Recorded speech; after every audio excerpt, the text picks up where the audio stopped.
to the research by saying it proved what many had feared and promised action in a forthcoming bill to address unfair bias and distortion. So it begs the question, is the internet left-wing? Charlie Peters.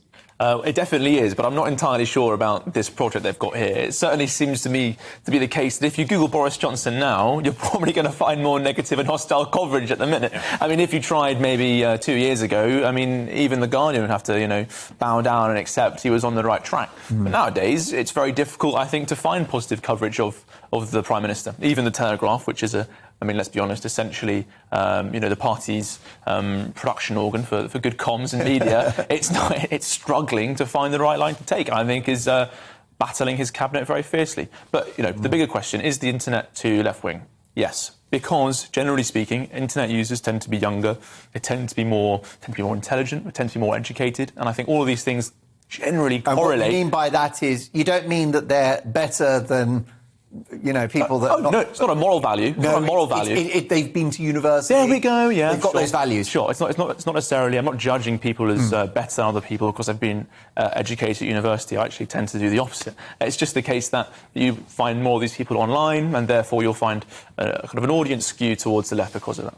Yes, and of course the social media giants have been accused of a left-wing bias, whether it's Twitter, Facebook or Instagram. One of the reasons why Elon Musk wants to buy Twitter, just to balance its politics. Yeah, absolutely. I mean, when people go on these websites, what they generally want when they're looking for discussion is all sides covered, freedom for all people to engage in the discussion. They don't want to know, as they are discovering now, I think, that some of the more important and even actually the rarest and more challenging voices are being snuffed out of the conversation altogether because people who work high up in these organisations don't think people should be allowed to hear it. It's a very dangerous thing.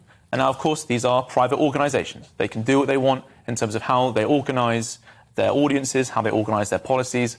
But I think we have to come to accept that websites like Twitter, like Facebook, they're part of the public discussion now. Any conversation that happens in public will also happen online. Yep. And so there has to be some expectation that the rules of free speech and fairness and access to all voices don't just happen outside and on the street, but also online too. Well, yes, we've got the papers which are full of critical stories about Boris Johnson. We're coming to those in just a couple of seconds' time. How do we fix this? How do we make the internet more politically balanced? Well, I mean, the dream, this is happening right now with Twitter. We're having someone who believes in free speech attempting to take it over. What it really needs is actually some leadership and some scrutiny on the tech giants and the people who run them. All too often, I think, we talk about meddling with them and trying to reorganise their policies through the government. What I really want is some of the bolder thinkers in our society, some of the bolder tech people, to come out and say, yes, do you know what?